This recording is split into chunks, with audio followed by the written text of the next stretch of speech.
So, I was expecting to come back to YouTube with maybe a couple dramas. You know, the usual, some influencer beef, a YouTuber hate train or two, but the internet said, nah, we're going full chaos. I come back and James Charles is being cancelled, again, this time for being friends with an abuser, which is just disgusting. And then Jennie drops a song with Han and Aespa out of nowhere. I did not have that on my 2025 bingo card. Also, I wasn't planning on being gone this long. After finals, I thought I'd be done with school, done with my friends, and just jump back into videos. But life had other plans. I had some personal stuff going on, work started picking up, and honestly, I had zero motivation to make content. I was halfway through scripting a video about Peona Harmony and yes, that video's still coming, when I watched something that completely distracted me. Let's talk about what actually pulled me out of my break and made me hit record again. A song so bad, so offensively bad, that I couldn't sit in silence. I'm talking about D.I.M.A Diamonds in My Mouth, which might just be one of the worst songs I've heard in the past year. Like, I'm not even exaggerating. This isn't one of those haha it's bad but kinda fun songs. No, this is 5 minutes of what feels like a bad joke that someone actually took seriously.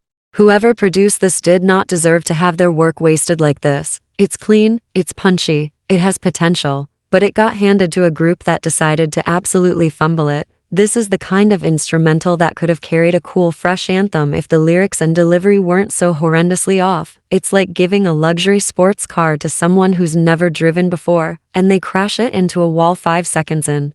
Now let's talk about this random rip DJ screw line they tossed in there. I actually had to pause. Like, are you being for real? You think that's a tribute? It felt less like respect and more like name-dropping for fake credibility. Do you even understand what DJ Screw meant to the hip-hop community? Do you even know what his sound was about? Because if you did, you'd know this song is nothing like the culture you're trying to bite from. That reference was so tone-deaf it made my eye twitch.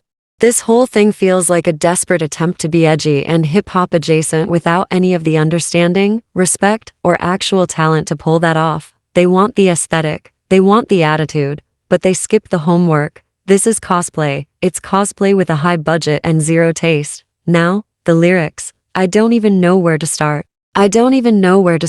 From the very first line, we're thrown into this mess. Diamonds in my mouth, boys, diamonds in my mouth. Do I really need to spell out how this sounds? You're a group with 3 minors out of 5 members and this is the image you want to project? It's gross. It's inappropriate. And I promise you, it's not going over people's heads. It's giving trying to be grown in the most uncomfortable way possible. And then there's the line, yes she bad, Korea's Little Kim. Excuse me? First of all, don't do that. Don't drag Little Kim into this. You're not her. You're not even close. That line is such a lazy attempt to bite off of black culture and iconography with zero context or connection. It's giving we saw a Tumblr post about female rappers from the 90s and picked one. Do you even know what Little Kim stood for? Or do you just think saying her name gives you automatic swag points? Also, and I cannot believe this needs to be said, but if your group is aiming to be fierce and powerful, maybe try actually showcasing everyone's voice, because the entire first half of the song sounds like 2 people taking turns. I know there are 5 members,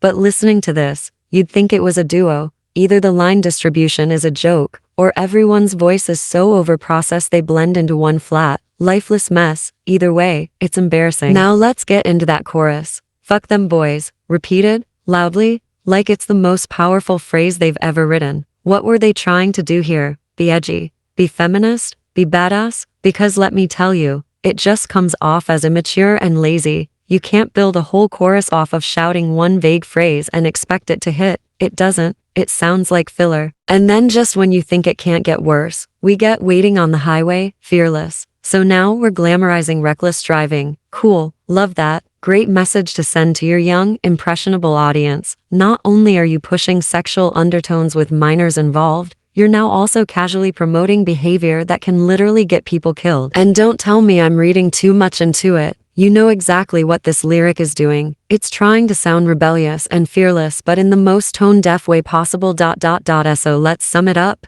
You have a great beat wasted on trash lyrics, a group dynamic that sounds flat and unbalanced, sexual innuendos flying around a group full of minors, random cultural references thrown in with no respect, and a 5-minute runtime that delivers nothing but cringe. This isn't bold. This isn't cool. This isn't breaking boundaries. It's messy. It's embarrassing. And it's just bad music. And honestly, They should have kept this one in the vault, permanently.